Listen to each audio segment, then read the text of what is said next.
min ihsan ihsanukal qadim ya Hannan ya Mannan ya Rahim ya Rahman ya Ghafur ya Ghaffar ighfir lana warhamna wa anta khairur rahimin wa sallallahu ala sayyidina Muhammadin wa ala alihi wa sahbihi wa sallam walhamdulillahi rabbil alamin. Ma'asyiral muslimin rahimakumullah wa hadakumullah wa hafizakumullah. Insyaallah pada taklim rutin pertemuan yang ke-644 pagi hari ini, Al-Fakir ingin menyampaikan materi taklim tentang orang mukmin yang paling afdal, orang mukmin yang paling utama, orang mukmin yang paling dicintai oleh baginda Rasul, dan tentang orang mukmin yang paling cerdas akal pikirannya. Berangkat dari keterangan dalam sebuah hadis yang terdapat di dalam kitab Sunan Ibnu Majah, hadis riwayat Imam Ibnu Majah, hadis dengan nomor urut 2459. Hadis tersebut kalau kita perhatikan isinya adalah menerangkan dua perkara. Yang pertama menerangkan tentang orang mukmin yang paling afdol, dan yang kedua menerangkan tentang orang mukmin yang paling cerdas. Paling cerdas itu bahasa Arabnya aqyas. Aqyas. Jadi ismu tabdil, isim tabdil. Solaha kalau ditabdilkan jadi aslaha. Jamala ditabdilkan jadi ajmala. Para jamaah yang dimuliakan oleh Allah Subhanahu wa taala. Hadisnya berbunyi Ani bin Umar radhiyallahu taala anhuma annahu qol kuntu ma'a Rasulillahi sallallahu alaihi wasallama faja'ahu rajulun minal ansor fasallama 'alan nabiyyi sallallahu alaihi wasallam summa qala ya Rasulullah ayyul mu'minina afdalu qala ahsanuhum khuluqa summa qala fa ayyul mu'minina aqyas qala aksaruhum lil mauti dzikra wa ahsanuhum lima ba'dahus tidadan ulaikal aqyas. Hadisun rawahu Ibnu Majah dengan nomor urut 2459. Baik para jamaah yang dimuliakan oleh Allah rahimakumullah wa hadakumullah wa hafizakumullah. Insyaallah hadis ini kita artikan. Ani bin Umar radhiyallahu taala anhuma, dari Ibnu Umar, dari Ibnu Umar Abdullah bin Umar bin Khattab, dari Ibnu Umar radhiyallahu taala anhuma annahu satuhune utawi Ibnu Umar iku qala ngandika annahu qol bahwasanya Ibnu Umar telah berkata, satuhune utawi Ibnu Umar iku wis ngandika. Opo kata Ibnu Umar? Kata Ibnu Umar, kuntu ono ingsun. Kuntu adalah aku. Itu dari kana. Kalau ditasrif setelah tasrif lugawi kana, kanu, kanat, kanata. Terus kan kunna, kunta, kuntuma, kuntum, kunti, kuntuma, kuntuna, kuntu, kuna, huwa, huma, iya, huma, kunna, anta, antuma, antum, ante, antuma, antuna, anak, nahnu. Kalau ana, akunu. Kalau nahnu, nakunu. Kalau huwa, yakunu. Kalau hiya, takunu. Nah. Kalau fi'il kun, fayakun. Baik para jamaah. Kuntu itu dari kana. Fi'il madinya kana. Terus nunnya dimabni sukunkan. Kenapa? Karena fi'il madinya lapad kana kemasukan keantalan fa'il mutaharik marfu domir mutasil bari, yaitu tu yang diambil dari isim domir lapad ana. Jadi kuntu itu artinya ada kaula, adalah kaula. Kuntu adalah aku, kata Ibnu Umar. Ma'a Rasulillah sallallahu alaihi wasallam, saat itu sedang duduk bersama Rasulullah sallallahu alaihi wasallam. Jadi kata Ibnu Umar, adalah aku pernah duduk dengan Rasulullah.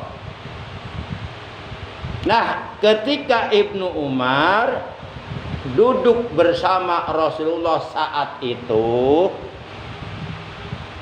paja'ahu mangka tuluy teko hu ing Rasulullah. Sapa? Rajulun wong lanang. Jadi paja'ahu rajulun. Maka lalu datanglah seorang laki-laki menghadap Rasulullah sallallahu alaihi wasallam. Fasallama 'alan nabi sallallahu alaihi wasallam. Maka lalu si laki-laki itu mengucapkan salam kepada Nabi Muhammad sallallahu alaihi wasallam. Ya seperti kita kalau baru datang assalamualaikum itu kan. Tapi kalau bisa ketika kita sedang duduk nih di majelis ilmu, sudah proses taklim sudah berlangsung, masuk nggak usah ngucapin salam, itu bisa mengganggu. Dan itu nggak disunahkan. Udah aja masuk langsung duduk. Gitu. Jangan orang-orang lagi taklim husu-husunya konsen assalamualaikum, itu buyar. Itu makruh, malah makruh. Masuk aja udah duduk. Nah kalau ada yang begitu itu berarti belum paham. Jadi ngucapin salam juga ada tempatnya. Boleh kita ngucapin salam di WC. Assalamualaikum. Ngucapin salam bagus tapi ada tempatnya, ada waktunya. Takbiran bagus nggak? Takbiran. Tapi kalau takbiran sekarang bagus nggak? Diomelin bisa. Karena belum waktunya. Ada waktunya, ada tempatnya. Masing-masing punya waktu, punya tempat. Walaupun bagus kalau dilakukan bukan pada tempatnya, bukan pada waktunya, jadi jelek. Nah, BAB bagus nggak? BAB bagus nggak? Baguslah, mengeluarkan kotoran. Coba kalau nggak dikeluarkan, penyakit melulu itu badan kita. Tapi kalau BAB-nya bukan di tempatnya, bagus nggak? Misal BAB di kamar tidur, di atas kasur, gebleng. Para jamaah yang dimuliakan oleh Allah Subhanahu wa taala. Nah, setelah si laki-laki tersebut mengucapkan salam kepada Nabi dan tentu oleh Nabi dijawab. Sumpakal mangka kari-kari iku wong lanang ngabecik nyarios. Sumakal kemudian si laki-laki itu bertanya, ya Rasulullah, ayyul mu'minina afdal? Wahai Rasulullah, siapakah orang mukmin yang paling afdal menurut engkau? Jadi Rasulullah ditanya sama si laki-laki itu. tentang orang mukmin yang paling afdol. Mudah-mudahan nih ya, kita semua yang hadir juga keluarga kita, anak cucu kita, mantu-mantu kita, keturunan kita, mudah-mudahan termasuk ke dalam golongan orang mukmin yang paling afdol. Amin. Pengennya sih begitu. Tapi yuk kita introspeksi diri, kita bermuhasabah, kita melihat diri kita perhatikan apa yang kita lakukan sehari-hari, apakah kita sudah layak meraih predikat sebagai orang mukmin yang paling afdol, yang sesuai dengan yang disabdakan Nabi. Baik, bagaimana jawaban Nabi?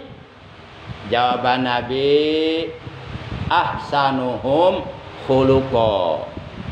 Kata Nabi, orang mukmin yang paling afdol, ahsanuhum, adalah mereka yang paling terbaik, yang paling is the best, yang paling bagus.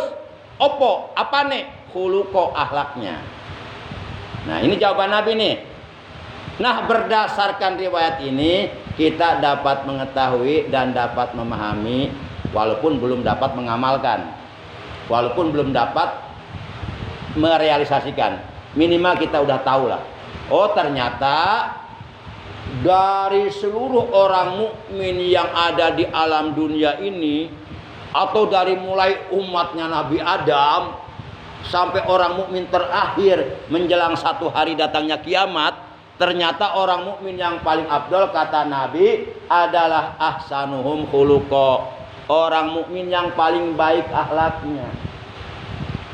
Nah, apakah diri kita termasuk ke dalam kategori orang mukmin yang paling afdol atau belum? Jawabannya ada pada diri masing-masing. Lihat akhlak sendiri sehari-hari seperti apa. Kita kadang-kadang tapi enggak di sini, sono. Di sono tuh, kalau dari Pasar Cibarusa naik mobil ke arah Jonggol, pas turun tuh ada pintu gerbang Bekang masuk ke sini. Nah, kadang-kadang kita orang melakukan kebaikan dan mengajak kebaikan kepada kita, kadang-kadang kita tidak malas membalas dengan kebaikan lagi.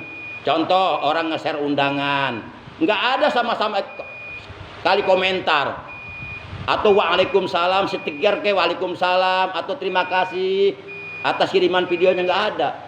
Itu pekerjaan ringan, padahal itu kebaikan, membalas kebaikan orang itu. Tapi malas, apalagi perang melawan orang kafir, apalagi tahajud tiap malam untuk klik stiker aja membalas kebaikan orang, malas. Padahal itu jelas ada assalamualaikum tapi dicuekin. Itu jelas undangan pengajian tapi nggak ada komentar, nggak insya Allah hadir, terima kasih atas ajakannya atau gimana kek. Itu kebaikan. Sekecil apapun kita melakukan kebaikan dicatat oleh malaikat raqib. Yang penting luruskan niat. Nah itu kita, oh berarti kita masih jauh akhlaknya. Masih jauh akhlaknya. Rasulullah itu selalu membalas kebaikan orang. Sekecil apapun anak kecil berbuat baik kepada beliau, membalas lebih baik lagi. Ternyata kita masih jauh. Nggak usah tahajud lah, nggak usah perang, jihad fisabilillah, yang kecil-kecil dulu, mulai dari yang kecil-kecil dulu, nggak usah langsung yang berat-berat. Padahal kita mampu untuk ngetik, untuk klik stiker, mampu.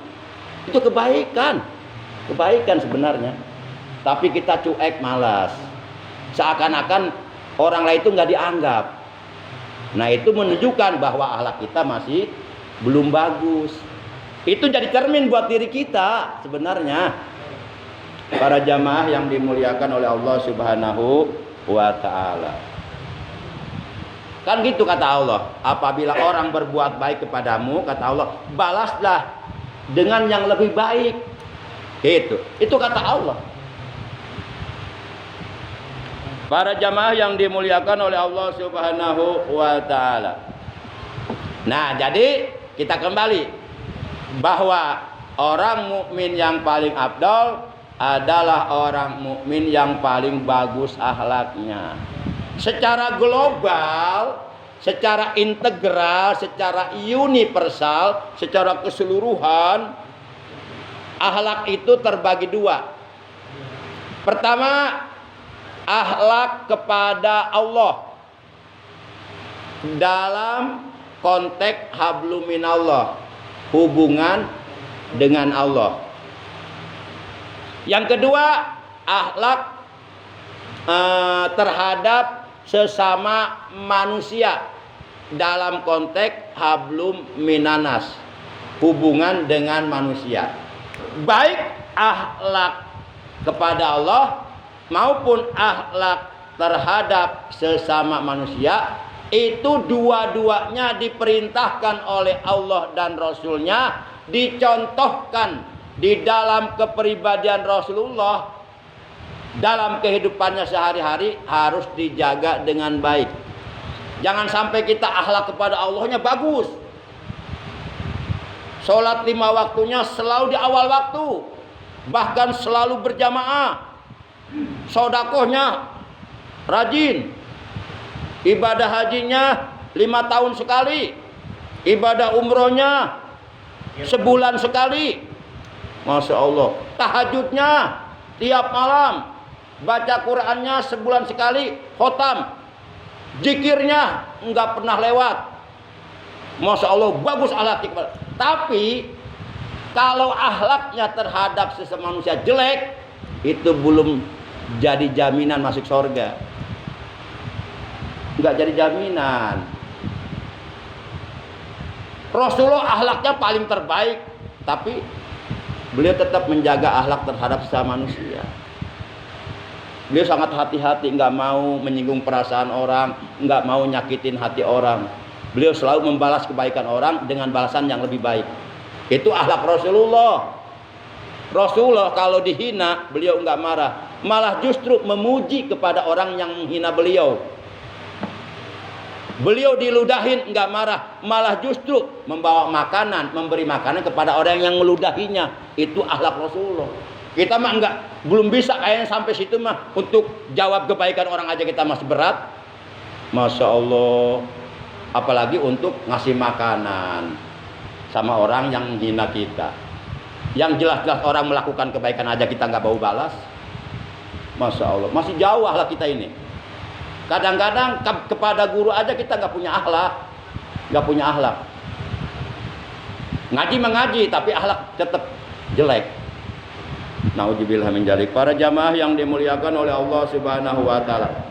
Bahkan akhlak yang bagus kelak di hari kiamat itu merupakan amal yang timbangannya sangat berat, berat ke kanan.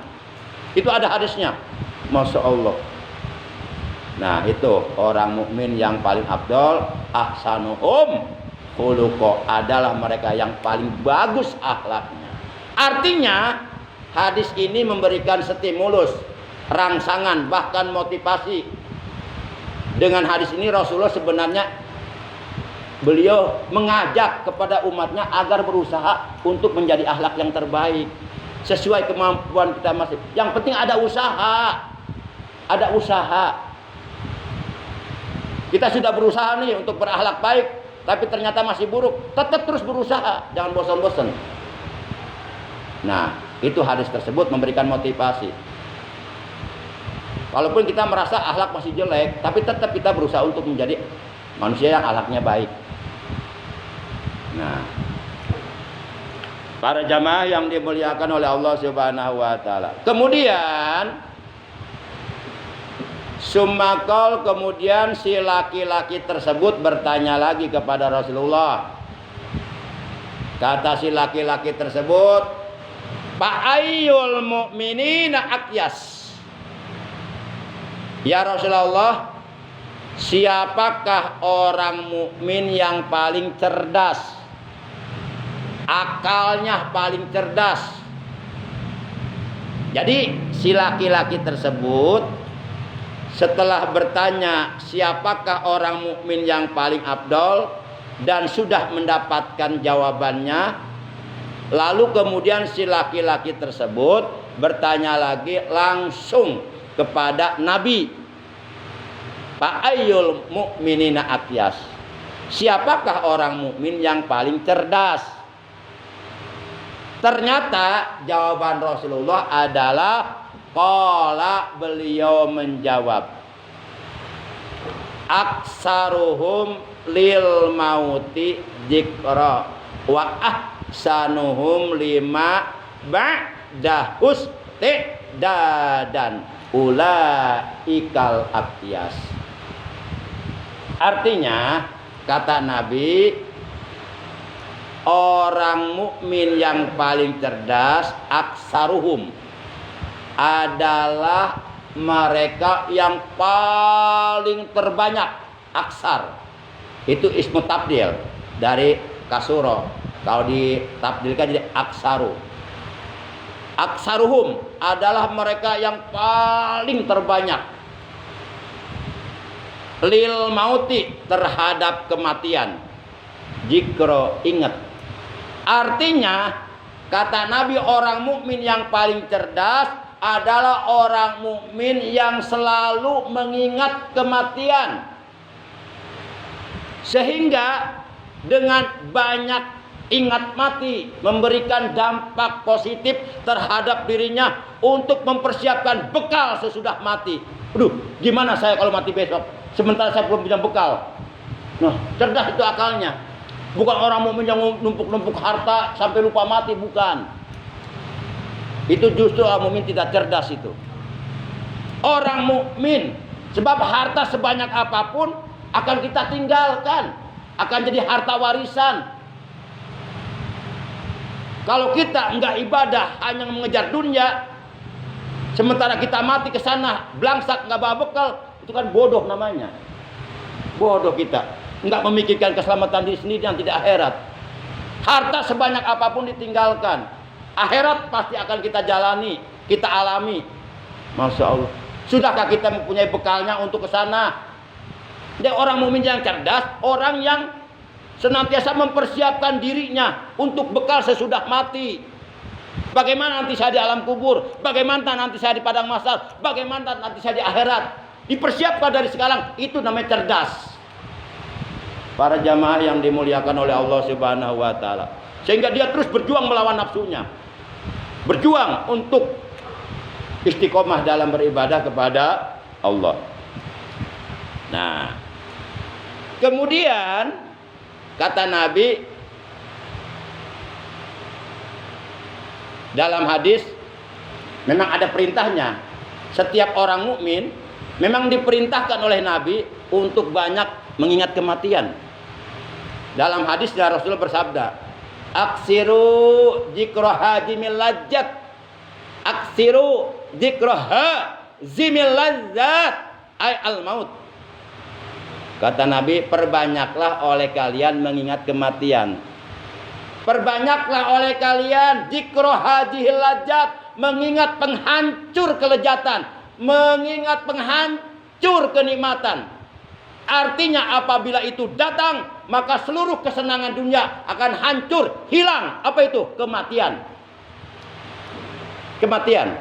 Nah, kita diperintahkan untuk banyak ingat mati. Orang kalau hidupnya banyak ingat mati, hidupnya akan hati-hati. Enggak semau dewek.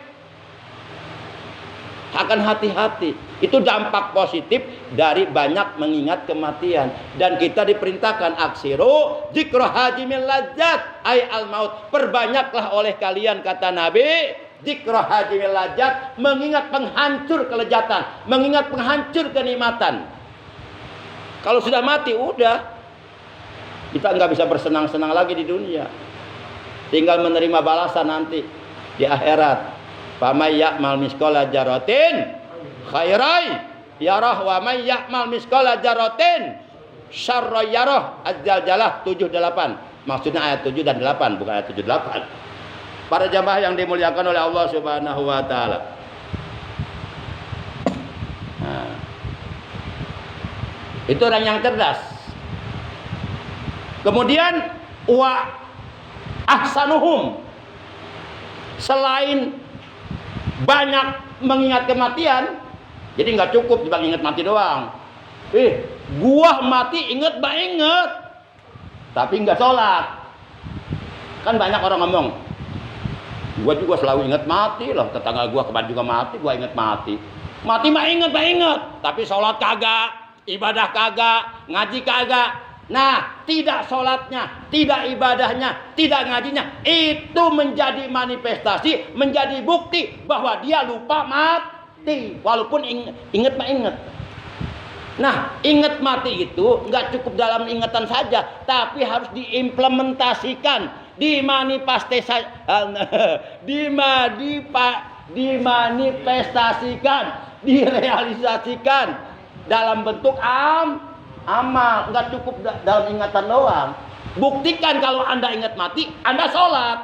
Kalau Anda enggak sholat, itu tandanya Anda enggak ingat mati. Walaupun Anda mengatakan saya ingat mati, bohong.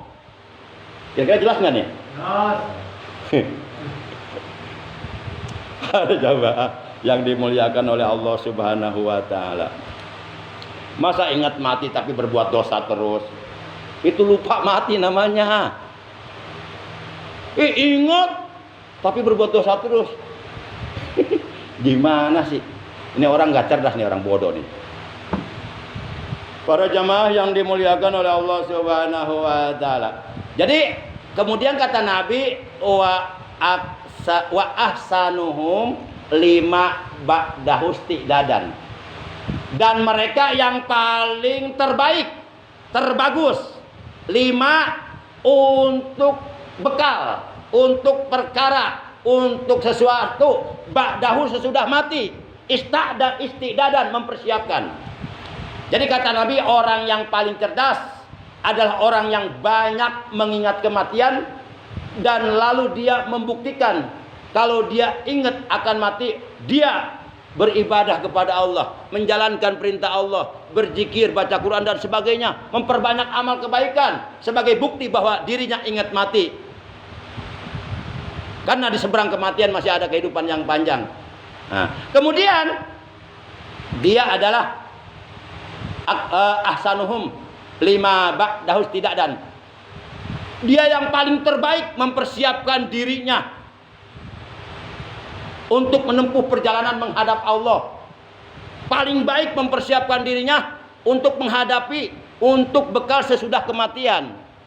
Sehingga tidak ada waktu yang terbuang percuma. Setiap detiknya dimanfaatkan untuk sesuatu yang mengandung nilai-nilai ibadah. Itulah orang cerdas.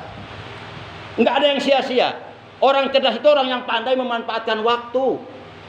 Saking pentingnya waktu sampai Allah bersumpah wal asr, demi waktu, innal insana lafi khusr, sesungguhnya seluruh manusia benar-benar berada dalam kerugian, rugi semuanya, illal ladzina amanu wa amilus solihati wa tawasaw bil haqqi wa tawasaw bis sabr. Kecuali yang pertama orang beriman dan beramal soleh, yang kedua adalah orang yang saling nasihat menasihati dalam kesabaran dan dalam kebenaran, dalam kebenaran dan dalam kesabaran. Itulah orang-orang yang tidak akan rugi. Makanya yang namanya peringatan itu penting. Didengar tidak didengar, diikuti tidak diikuti, diamalkan tidak diamalkan, kata Allah tetaplah kamu memberikan peringatan kepada manusia. Rasulullah begitu. Tetap beliau berdakwah, didengar enggak didengar, dipuji enggak dipuji, dicaci enggak dicaci, tetap menyampaikan peringatan karena peringatan itu bermanfaat. Sebagaimana firman Allah dalam Al-Qur'an surah yang ke-51, surah Ad-Dzariyat juz 27 ayat 55, kata Allah, wa dzakir fa inna dzikra tanfa'ul mu'minin. Itu kata Allah, wadzakir, dan tetaplah kamu memberikan peringatan kepada manusia. Fa inna dzikra, karena sesungguhnya peringatan itu tanfa'ul mukminin, bermanfaat untuk orang-orang mukmin. Walaupun umpama yang memberikan peringatannya belum bagus akhlaknya, tetap kita mau memberikan peringatan, mau menyampaikan kebaikan, mau dakwah, jangan nunggu kita bagus akhlak. Mending kalau bagus, kalau enggak, kapan mau dakwahnya? Karena setiap manusia nggak ada yang sempurna, banyak kekurangan. Tapi tetap dalam situasi kondisi seperti ini, tetap dakwah jalan terus, tetap peringatan sampaikan terus. Ibaratnya begini, seorang preman Bromo Corak keluar masuk penjara, badannya penuh tato, sampai tatonya penuh di mukanya, pembunuh kelas kakap. narapidana Bromo Corak keluar masuk penjara, tapi dia tetap ketika dia punya anak, kemudian dia mendoakan anaknya. Pertanyaan saya, kira-kira dia mendoakan untuk anaknya bagus apa jelek? Bagus apa jelek? Nah, seperti itu aja ibaratnya. Walaupun diri kita belum menjadi manusia yang bagus, yang baik akhlaknya, tetap sampaikan peringatan. Walaupun seorang preman Bromo Corak, dia masih melakukan tindakan kriminalnya, masih melakukan kejahatannya, tetap di saat dia berdoa, ya Allah jadikanlah anakku anak yang soleh. Enggak mungkin, ya Allah jadikanlah anakku seperti aku, jadi preman Bromo Corak, bahkan lebih dari aku. Enggak mungkin. Tetap hati nuraninya cenderung kepada kebaikan. Orang sekeji apapun, sebiadab apapun, tetap hati itu jujur, cenderung kepada kebaikan. Cuma hanya saja dia mungkin masih mati hatinya karena perbuatan dosa yang dilakukannya, atau belum dapat hidayah. Makanya terus peringatan sampaikan. Nggak usah bosan-bosan. Walaupun dicaci maki, bahkan diancam dibunuh, terus sampaikan. Kalau perlu mati dalam kebenaran kita. Nggak usah takut. Lah, masa menyampaikan peringatan takut mati? Lah, nggak menyampaikan peringatan pun, nggak dakwah pun, tetap bakal mati kita. Mendingan mati dalam perjuangan daripada mati di atas kasur dalam kesakitan.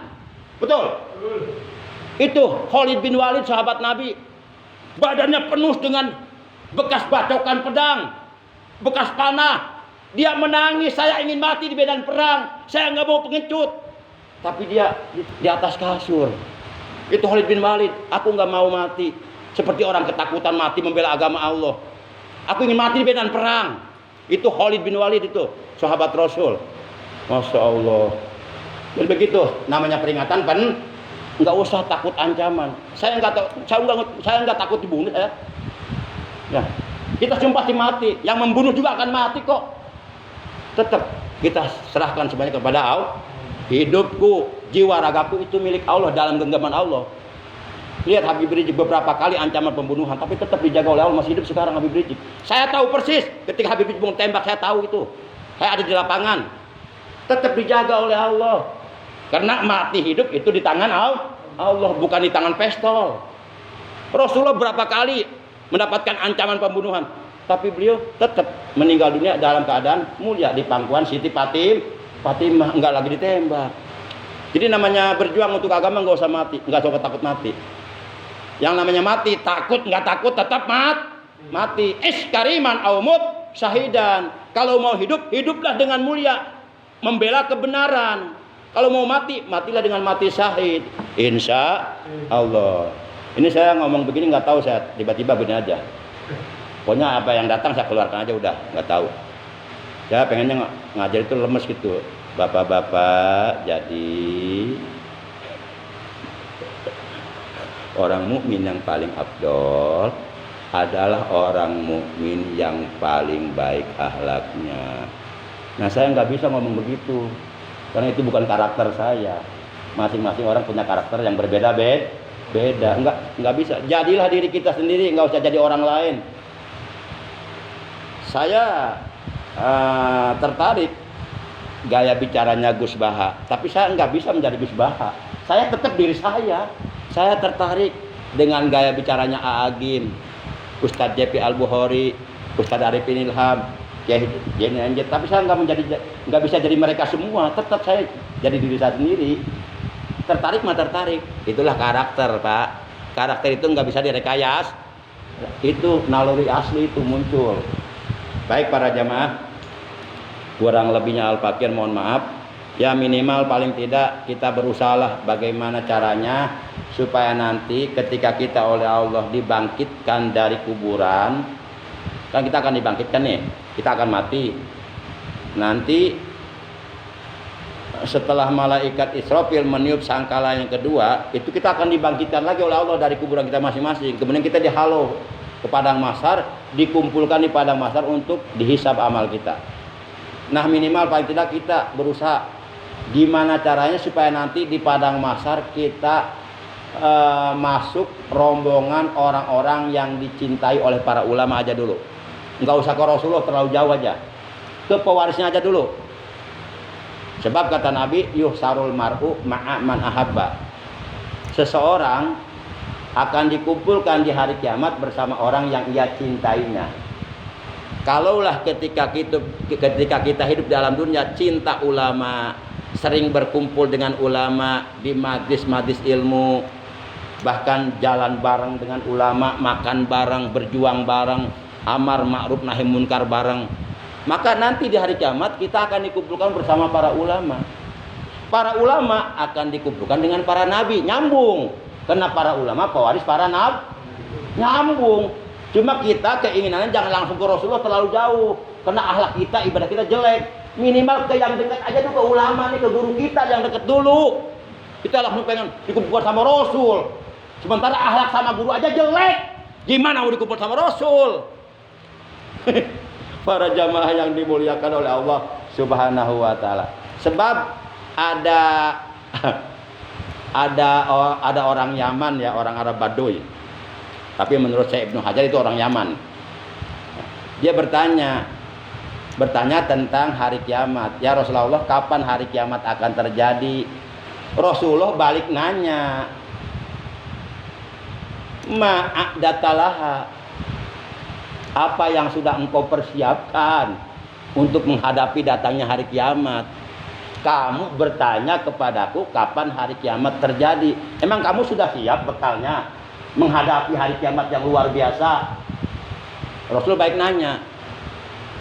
Orang tersebut menjawablah, saya ya Rasulullah, tidak ya Rasulullah, tidak, saya belum punya bekal. Gitu. Cuma satu yang saya andalkan, saya hanya cinta kepada Allah dan Rasulnya aja, udah itu modalnya. Kalau amal soleh saya belum punya, belum banyak untuk menghadapi hari kiamat.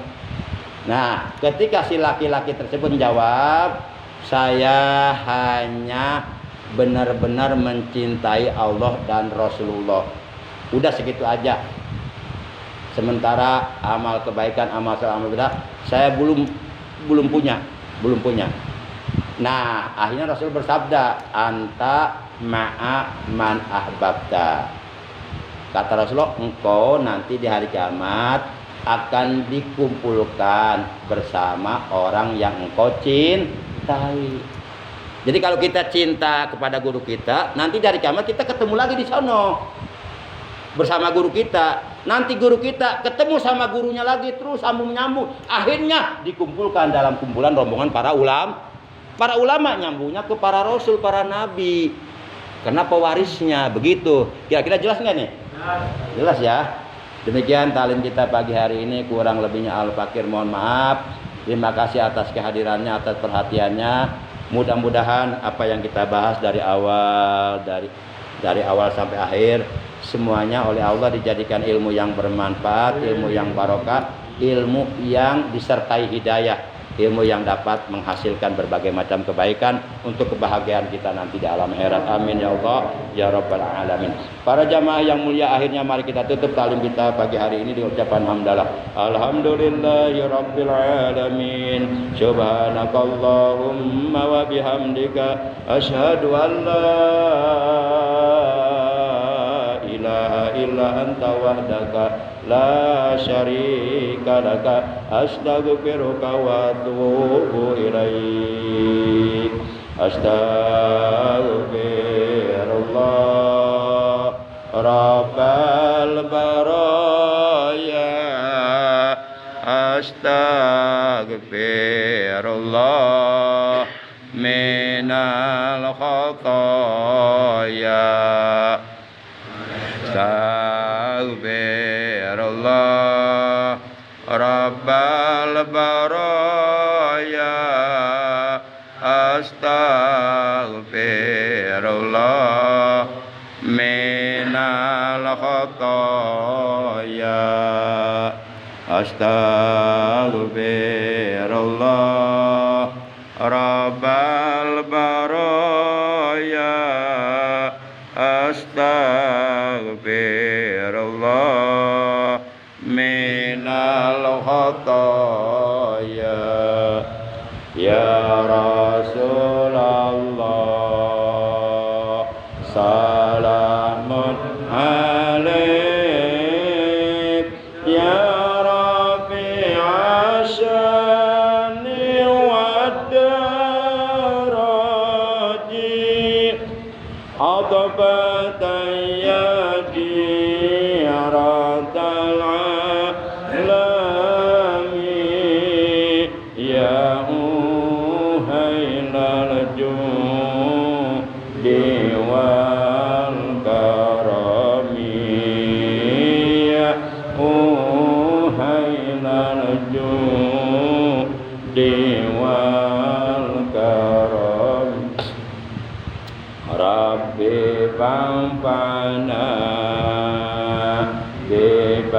ببركاتهم